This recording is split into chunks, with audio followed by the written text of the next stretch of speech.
the ancient secret behind the katana, metal in the Kingdom of Izumo.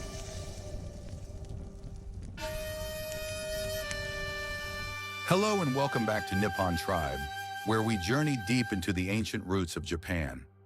If you're new here, be sure to hit that subscribe button and turn on the notification bell so you won't miss our future episodes exploring Japan's forgotten history.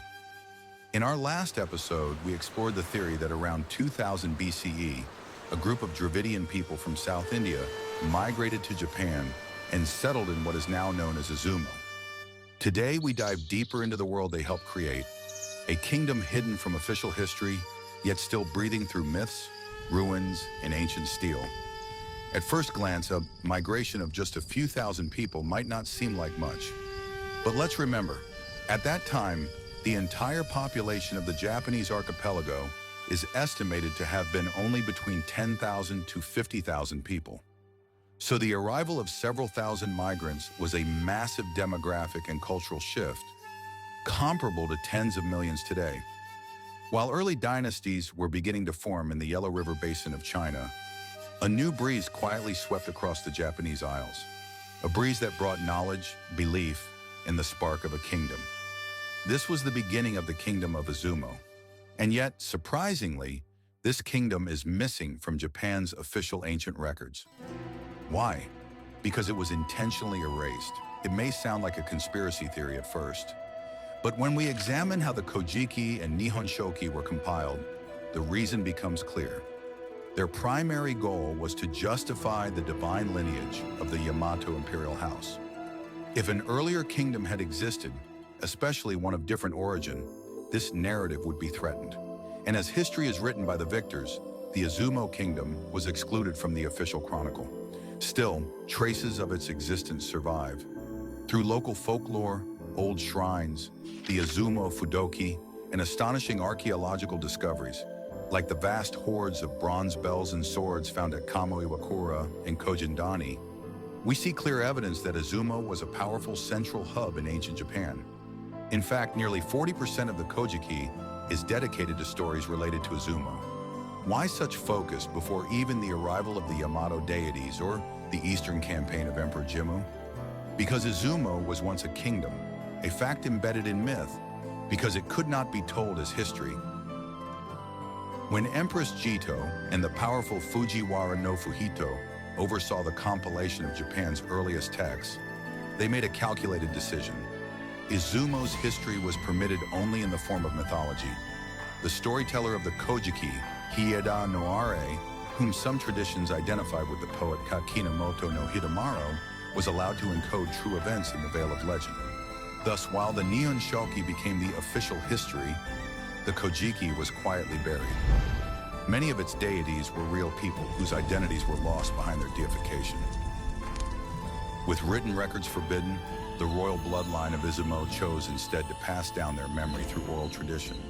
This spoken history, whispered across generations, is the hidden thread that binds Izumo's legacy. Roughly 1,300 years after the Dravidians' arrival, in around 660 BCE, the Kingdom of Izumo was formally established. But unlike later monarchs who ruled with military might, the Izumo kings were caretakers of the people. They governed through maternal lineage and mutual trust, a perfect echo of Okuninushi, the great god of Izumo mythology. Indeed, Okuninushi is believed to be a mythologized version of the real 8th king of Izumo, Yachihoko. In total, there were 17 kings of Izumo. Each of them appears in the Kojiki, not as men, but as gods, camouflaged by myth.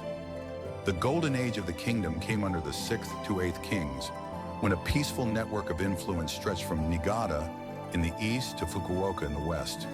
There was military organization, but virtually no warfare. This aligns with archaeological findings that show few signs of conflict in the Jomon period. The three Munakata goddesses, Tagore-hime, Tagitsu-hime, and Ichikishima-hime, enshrined at Munakata Taisha in Fukuoka, were said to be real sisters, descendants of the 6th king.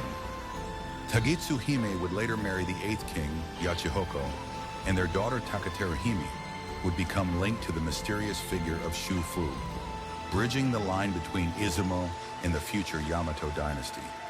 Though often thought to be fictional, Emperor Jimmu may have been based on a real man named Amano Murakumo.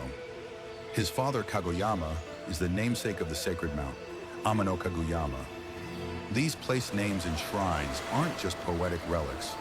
They are living clues, signposts pointing toward an alternative ancient history, one hidden beneath the surface of myth. And in the time of the 8th king Yachihoko, the destiny of the Izumo kingdom was forever altered. But that story we'll save for next time. Please subscribe to the channel and wait for the next story. Now let us return to the grand tale that connects Izumo, Dravidians, and the Sumerians. The Dravidian people are believed to have roots in the Indus Valley civilization, an advanced society that flourished around 2600 BCE. Centered around cities like Mohenjo-Daro and Harappa, they built with bricks, stored grain, and constructed ritual bathing complexes, yet curiously left no signs of kings or warfare. It was likely a peaceful, egalitarian society. Driven south by Indo-Aryan migrations, the Dravidians are said to have journeyed far, perhaps even from the east coast of Africa. Some theories suggest they shared deep connections with the Sumerians, the builders of Mesopotamia's first cities. The Sumerians, around 3500 BCE, developed a cosmology that bears striking resemblance to both the Book of Genesis and Japanese myth. Their gods, An and Ki, mirror Izanagi and Izanami. Their son Enlil echoes the roles of storm and creation gods. Even the Great Flood appears, echoing Noah and the world-resetting floods in ancient myths. Before Sumer came the Ubaid people, a mysterious seafaring group who emerged around 5500 BCE. They were known for extracting gold, crafting with precision, and establishing long-range trade routes. Some believe the Ubaid later became known as the Phoenicians, the Celts, or even the Hata clan of Japan, a powerful lineage said to rule from behind the throne, acting as kingmakers throughout history. The Ubaid legacy shaped Sumerian religion and society, and may even echo in Japan's own Shinto faith. Both Sumerian and Japanese are agglutinative languages, sharing grammatical traits. Words like Sum and Mikoto resemble Sumerian forms, and the imperial chrysanthemum crest of Japan resembles the 16-petaled sun symbol of ancient Mesopotamia. Even the 3 imperial regalia of Japan, mirror, jewel, and sword, align with Sumerian sacred items, the sun mirror, the moon necklace, and the sword of the war god. So how did this vast current of ancient knowledge reach Japan? According to legend, some 2,500 Dravidians crossed mountains, deserts, and seas, sailing via the Sea of Okhotsk through Hokkaido and Tohoku before finally arriving in Izumo. To them, Izumo was paradise. Its dark, shimmering rivers, abundant iron sands, and towering sacred mountains seemed like a land of gods. They called it the Land of Life, Inokuni, which became Izumo no Kuni. Here they developed a unique method of ironworking, Tatara steel forging. By burning iron sand with charcoal at high temperatures, they created Tamahagane, the raw steel that still forms the heart of the Japanese sword. Even today, traditional Tatara smelting is preserved at Nidaho Tatara in Okuizumo, still producing the steel of the samurai. The fusion of metallurgy, myth, and memory created a sacred worldview in Izumo. And the ancient shrines like Izumo Taisha still echo with that forgotten legacy. So, were the Izumo people descendants of the Dravidians? And were the Dravidians themselves tied to the ancient Sumerians, or even the Ubaid? In this intersection of myth and history, the land of Japan reveals its true form. A mystery island deeply linked to the world's ancient civilizations. There is more hidden beneath the soil of this nation than we can possibly imagine. Japan is a country of sacred enigma, and its ancient truth is just beginning to rise from the mist of forgotten time.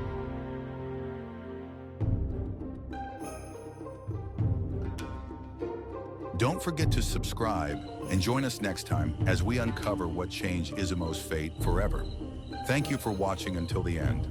Next time, the Izumo Kingdom will enter an era of events that will usher in a major historical change.